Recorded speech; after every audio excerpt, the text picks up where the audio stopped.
Hey everybody, Halloween is almost here, which sounds to me like it's a good time for some crowd sorcery, which is the show I do every couple of weeks where I spend hours and hours scrying through all the different crowdfunding campaigns that are going to end their run over the next couple of weeks, and I bring you my preferred picks. And this time, I've got 7 games that really stand out from the crowd, and it was a big crowd this episode. Geez Louise. But the 7 I'm talking about really speak to me because they all work well with 2. They are all less party and more puzzly, and they don't really have a lot of player versus player. So if you're anything like me, you might be interested in some of these as well, and all of them will end their crowdfunding campaigns within the next 2 weeks, leading up to November 8th. So the last week of October, first week of November.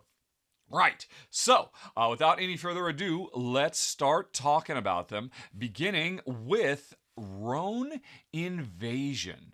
Now, this one ends its run on October 27th, so it's almost up, and I actually did a sponsored preview for this one. And you might not think this is for me because at first glance, it seems like it's what I like to call a dueling wizard game where players face off against each other, playing a bunch of cards to their side of the table to do damage to each other. And I have to admit, I'm not interested in that part of the game at all. What really draws me in is it comes with a really well done cooperative alternative mode that Jen and I both really enjoyed a lot, where we work together to defeat a common foe, rogue AI from the planet Mars, trying to destroy us in a post-apocalyptic future. Which sounds really far out, but oh man, the gameplay here is so good. The card play is wonderful, but what's even more fun is the fact that the dice you use to gather resources to play your cards, think mana in Magic the Gathering, are these really big, cool, chunky dice where you are literally reprogramming them as you go by screwing new colored pips into them and removing old ones. It's so fun and satisfying to roll these dice as you upgrade them, excuse me, round after round after round. And the game even comes with a very smartly implemented campaign game where between games you can keep all your die upgrades and fight tougher and tougher bosses. Really impressive. Enjoyed this one a lot, and it ends its run on October 27th, Rone Invasion. Okay, let's talk about the next one. Nanga Parbat, the Missions Pack, which is a game we covered on the channel quite a while ago. Shay did a run through for it, although I was super impressed by it. I've played it as well. It's from Dr. Finn. See, the attract video is just Dr. Finn talking about it and some people, doing some talking heads. Let me see. The game itself is such a brilliant, fun little puzzly game where there's this tableau of mountains where each turn in your turn you're going to grab an animal from one of the animals that you're trying to study or take a picture of or whatever from one of the mountains, the mountain that the hiker is on, and depending on which animal you take, that will move the hiker to a different mountain. And that means I am choosing what I want to collect right now, and there's a lot of set collection stuff. Each animal has a different special power you unlock when you take a picture of it and all that. But if I pick the one in the that matches the bottom right mountain, that means I'm going to send the hiker to that mountain, and then that's what you get access to. So every decision in this game is really laden with choice because I know what I need, but I know what you need, and it's right over there. Am I going to send you to that mountain, or am I going to try to send you to a mountain that you don't like because you don't have a lot of that particular animal? And there's an area control element too. As we keep going back and forth, we leave our own little hiker meeples behind, and so that's a way to score points, all the special powers from the different animals. This is a brilliantly puzzly little game. Just the bee's knees. Not Ruel, although I know Ruel's played it too. Shay and I were both very impressed. Actually, I know Kimberly has played it also. Another member of the Rahdo runs through pack. Yeah, she actually did a video for this new missions pack. So anyway, it's on Kickstarter right now, and you can get the base game if you don't have it along with this new mission pack, or just the mission cards that give you a new way to score points. And I just can't not say enough how fantastic Nanga Parbat is. And now it's gotten even better with all this cool mission stuff as well. Dr. Finn is one of the best filler level designers working together. I often call him the king of the filler, and Nanga Parbat is one of his best of all time. And this one ends on October 28th. The Nanga Parbat mission packs.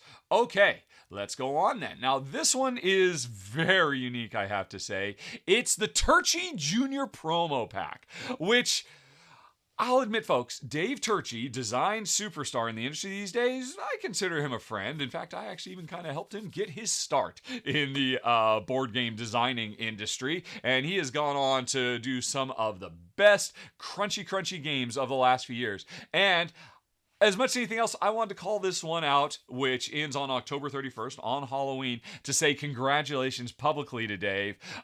He's about to have his first child. And so, to celebrate, he has decided to make promos that are tied to, I believe it's 8 of his best games he has ever done. Tekkenu, Tawantinsuyu, Imperium, Perseverance, Voidfall, Vengeance, Roll and Fight, Venice, and Trickerion.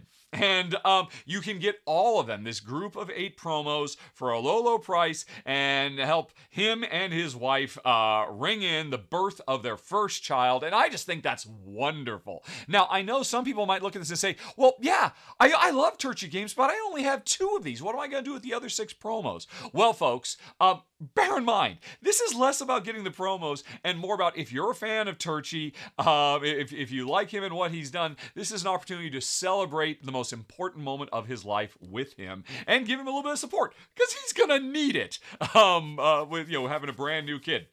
Because life in the board game industry doesn't pay very well. Anyway, though, that aside, if you're still like, yeah, but what am I going to do with those 6 or 5 or 4 promos? I kept Venice. I love Trickerion. Tawantinsuyu is fantastic. And Perseverance I have. So I could use 4 of these. Tekkenu. But here's the deal. If for the ones I don't, there are people out there. If you get this and you have promos you don't want, you will be able to find ways on Board Game Geek. If you want to know more, ask me down in the comments. I will point you to the worldwide promo card math trade geek list that I started myself, 6-7 years ago, and I'm still running strong. There are promos out there that you want. Some of these promos other people will want, and there are ways that you can get together and trade them back and forth. It's actually a lot of fun. I used to do it a lot myself back when I lived in Malta.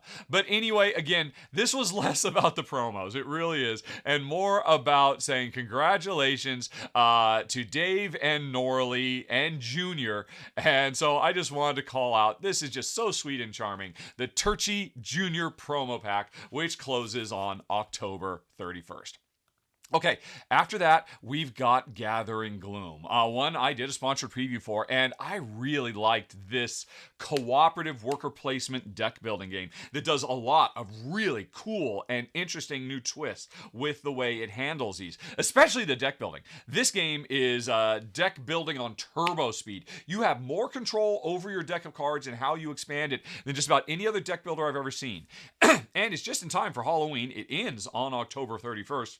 It is a silly and creepy and macabre and comedy-filled game about a family of monsters who have moved into town and are just trying to get by. And if that requires a little bit of murder, a little bit of extortion, whatever it takes to make sure that their family stays one step ahead of the townsfolk who just don't trust them for some reason. And it's a really, really sharp game. It does a lot of fun stuff. I'm worried it's not going to fund, actually. It looks like it's struggling, but that's a real shame because there is a lot of fun here. And if you want, you can check out my run-through where, I have some of the most fun-filled and thematic moments I've had in recent memory in a board game. Before time runs out, folks, check out Gathering Gloom, a killer co-op, which ends on October 31st.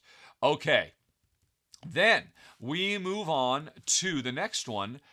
Dreadful Meadows. And this one ends on November 3rd, and this is another one that's just in time for Halloween. It is a spooky, think kind of Tim Burton Nightmare Before Christmas spooky game that is a worker placement title where you are building your worker placement game as you go. Because the game has two halves. You are grabbing these tiles that represent different pumpkin patches or different plots of land where you can grow spooky candy.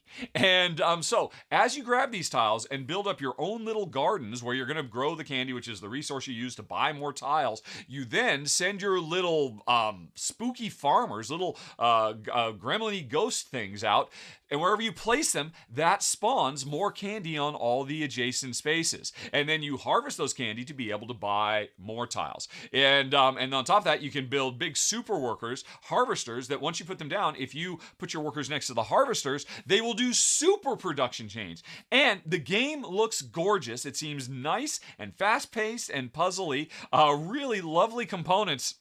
And a very, very sharp game. Ultimately, you're trying to harvest all these things to fulfill recipes, to score points. And, I mean, I have played a few games in the past where, yeah, it's a worker placement game where you build your own board as you go, but rarely have I played one that looks this good. That is Dreadful Meadows. That ends on November 3rd. Okay, after that, we've got Roll to the Top. And now, this is actually part of a 3-game campaign that ends on November 4th. And really, it's the Roll to the Top game that I'm interested in. Pollen and Big Top, the other two, I have not played those. Now, you can back to get all 3 games, or you can get any one. Roll to the Top is the one that both Kimberly and I were hugely keen on. In fact, we did a final thoughts together because I played it years ago in its first edition. Now it's got a new second edition where the production has ramped up and the has added a lot more content. Roll to the Top is a roll and write with a really clean and simple and fast playing elegance along the lines of one of my favorites of all time from the same publisher, On Tour. Every round, dice are going to be rolled, and you decide, right, am I going to add these dice together? Am I going to subtract? Am I going to use them independently to fill more and more spaces as I'm trying to fill out a little player board and roll my way to the top? It's a race game. Everybody's got access to the same results. It's a bingo-style game. But everybody goes in very, very different directions as they work their way to the top. Comes with a bunch of different boards. It's now dry erase marker friendly, so you can play over and over and over again. And if you want, you can watch Kimberly's new run-through, or you can watch my original run-through from years ago, or you can see the two of us talking about it in the final thoughts, because it is an absolutely fantastic roll and write. Really, one of the best if you're looking for clean, simple, pure, fun, easy to teach, gateway-style, elegant games. Now called Roll to the Top. It's added these new adventure boards. Really, really sharp stuff. And the other two, I suspect they're nice as well, because publisher Board Game Tables is really starting to, show design chops that, maybe even eclipse their table making chops. Pollen is a remake of an old Reiner Knizia card game, Samurai the card game, and it looks really sharp and clever, although maybe a little bit too player versus player with all the area control for my taste. Big Top seems like a card-driven, auction game that's very, very sharp, but it requires 3 players minimum, so I kind of passed on it. Like I said, I've come to this one for Roll to the Top, but then there's some other ones you might want to investigate too, and this whole campaign ends November 4th. Okay, and now the final one, folks. Oh my gosh. Genpei or Genpei? I've had people post either pronunciation. I'm really not quite sure the correct pronunciation. I'm going to go with Genpei because I believe Kimberly looked it up and that's what she found. But pronunciation aside, publishers, please include pronunciation guides with your games when it's not 100% clear. But anyway, I remember the Kickstarter intro video doesn't really show any gameplay. Let me scroll down and get to Kimberly's video, because she did a sponsored preview of this for the channel. And man alive, this game This is another deck builder. It's a deck builder where you only start with 2 cards in your hand. But very quickly you'll go from 2 to 4 to 6 to 8. You get more and more cards every round. But even though I was so impressed watching Kimberly's preview of this, even though you only have 2 cards, this game is full from start to finish with incredible combo explosive turns round after round after round. It's kind of like, you know that feeling in Gone Shown Clever, probably the most popular moderately crunchy rolling right out there, where hey, you spend a lot of time building up, and then boom, you have a really big turn where this leads to this, combo chain stuff. This game gives you that feel almost every single turn, even though each turn you're only playing 2 cards, and the cards you play are tied to these 4 different factions, these 4 different clans. And you play a card to activate the rondel of a given clan, which moves the rondel marker clockwise or counterclockwise 1 space. So every card you play is multi-use. You could do this action or that action. But almost inevitably, the one action you do with a single card will trigger other actions on the other wheels. And so you'll end up doing several things, and then boom, you've got your other card to play. So the order you play your 2 cards that are in your hand this turn are hugely important, and you very quickly start ramping up and getting other powers. There are area control elements to this game. There are set collection elements to this game. There's a lot going on. And I have to admit, when I first took a look at this myself, I'm like, yeah, okay, I see how this works, but you just have 2 cards. How much can you do? But folks, if you watch Kimberly's video, you will be as blown away as I am. Every turn, it's like, okay, well, I did this, and that did me that, and this, and that, and that, and that, and that. Or, oh, but I could have done the other thing, which is this, that, that, and that. And it's just wonderfully compelling and compulsive that every turn you're going to have this really, really cool explosion of options, all drawn from a very simple and elegant, just starting hand of 2 cards that you play with. You do more with less cards than any other deck builder I've ever seen, which is why Genpei, which ends on November 8th, really jumped out at me after I watched Kimberly put it through its paces. Okay, folks, so those were the 7 that really jumped out at me, but I got a few more, 4 more to talk about, because we also covered them on the channel. So starting with Mind Your Business, which ends on October 26th. This is a very sharp little really, I think the closest thing I would call to is those slider puzzles that you move tiles around to try to fulfill a given layout. This is that in card game form, competitive or cooperative, where you've got your little gnomes that are running around a mine trying to maneuver and rotate cards to get into the right pattern so you can collect them and mine and get lots of precious gemstones. You can do it as a cooperative mode, which is great. 2 different versions of the cooperative, an intro and a more complex one. You can play it competitive. There are multiple versions of the competitive game. The game has so much variety built in. And I enjoyed it, but I will say this is definitely a lighter weight game. This is a great intro gateway style game that you can teach to just about anybody. It's got a few simple player powers. So if it's a little light for me and Jen, but if you're looking for a lighter gateway game that's fun and fast with absolutely gorgeous little meeples, oh my gosh, they look so great, you might want to check out Mind Your Business, which ends on the 26th. Okay. Then we have Harrow County, a game of Gothic conflict. This is another one that Kimberly did a sponsored preview for on the channel. And, this is a game that I think you want to check out if you were ever interested in Root or similar asymmetric, really unique feeling games of moving your units around on a map, trying to maintain control, and everybody practically almost playing a completely different style of game depending on what faction they control. In this game, Harrow County is a town where the villagers did somebody wrong, and they have come back for revenge. So one player are the revenge seekers, the other player are the town protectors, and they are doing very, very different styles of play. But then there's a third player, which is somebody who is wronged even more by the town and is just trying to take out everybody.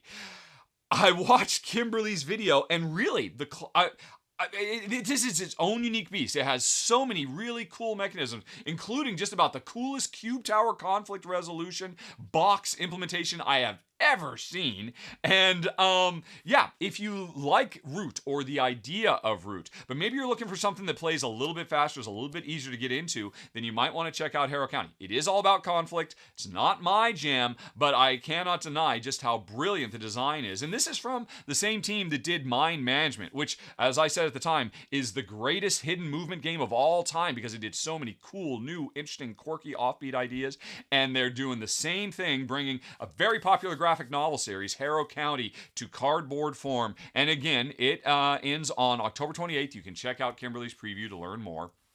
Okay, then we've got Outrun the Bear. Amy and Maggie did a sponsored preview for this, and this is a charming, fast-playing little game. Another kind of gateway-style game, a kind of almost party atmosphere because everybody's trying to get back to the camper van, trying to get back to the station wagon while being chased by the bear. It's a bunch of hand management, playing the right cards to get yourself ahead, or keep your your opponents behind, because you don't have to be the fastest. You just have to be faster than somebody else to make it out alive and avoid being the bear, because that's what you're here to do. Outrun the bear.